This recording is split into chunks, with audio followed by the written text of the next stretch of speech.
Hi friends, അസ്സലാമലൈക്കും. ഇന്ന് നമ്മൾ തയ്യാറാക്കാൻ പോകുന്നത് നാൻ കിട്ടായി ആണ്. വളരെ ഈസി ആയിട്ട് തയ്യാറാക്കുന്ന ഈ നാൻ കിട്ടായി എങ്ങനെയാണ് തയ്യാറാക്കണേന്ന് നമുക്ക് നോക്കാം. ഇതിനായിട്ട് നമുക്ക് 1 കപ്പ് മൈദ, 1/2 കപ്പ് പൊടിച്ച പഞ്ചസാര, അതുപോലെ തന്നെ 1/2 കപ്പ് നെയ്യ്, പിന്നെ ആവശ്യത്തിന് 1 നുള്ളു ഉപ്പ്. അപ്പോൾ നമുക്കിതിലോട്ട് മൈദമാവ് ചേർത്ത് കൊടുക്കാം.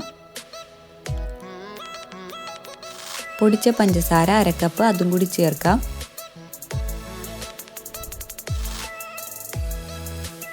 ഇനി ഇതിലേക്ക് 1 നുള്ളു ഉപ്പ്, ഇതെല്ലാം ഒന്നിട്ട് കൈവിട്ട് നന്നായിട്ടൊന്ന് യോജിപ്പിച്ചെടുക്കാം.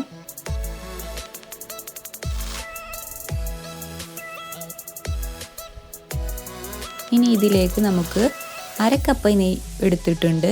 ഇതിൽ കുറച്ച് ആദ്യം ഒഴിച്ച് കൈകൊണ്ട് നന്നായിട്ട് കുഴച്ചെടുക്കാം.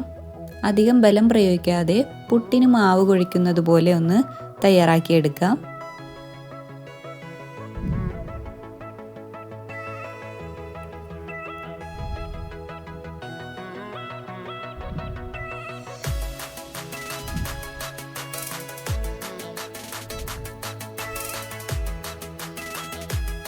മുഴുവനും നെയ്യും ഇതുപോലെ കുറച്ച് ചേർത്ത് മാവൊന്ന് കുഴച്ചെടുക്കാം.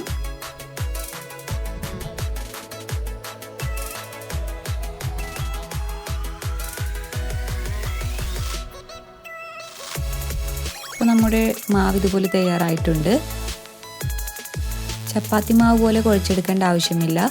ഇനി ഇതിൽ നിന്ന് നമുക്ക് ചെറിയ ഉരുളകളായിട്ടെടുത്ത് ക്രാക്സ് ഒന്നുമില്ലാതെ കൈകൊണ്ട് നന്നായിട്ട് ഉരുട്ടിയെടുക്കാം.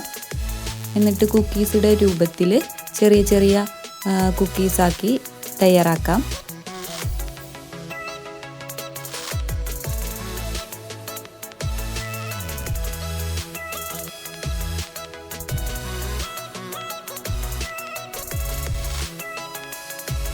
ഇനി ഇത് നമുക്കൊരു ബേക്കിംഗ് ട്രേയിലേക്ക് മാറ്റാം.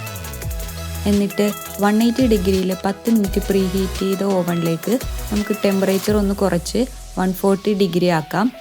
എന്നിട്ട് ഒരു 20 മിനിറ്റ്സ് നമുക്കിത് കുക്ക് ചെയ്യാൻ വെക്കാം. അപ്പോൾ നമ്മുടെ ടേസ്റ്റിയായ നാൻ കിട്ടായി ഇവിടെ റെഡി ആയിട്ടുണ്ട്. വളരെ ഈസിയാണ്. കുറഞ്ഞ ചേരുവകൾ കൊണ്ട് നമുക്ക് പെട്ടെന്ന് തന്നെ തയ്യാറാക്കി എടുക്കാം. അപ്പോൾ എല്ലാവരും ഇതൊന്ന് ട്രൈ ചെയ്ത് നോക്കുക. അപ്പോൾ അടുത്ത വീഡിയോയുമായി കാണുന്നവരെ ബൈ.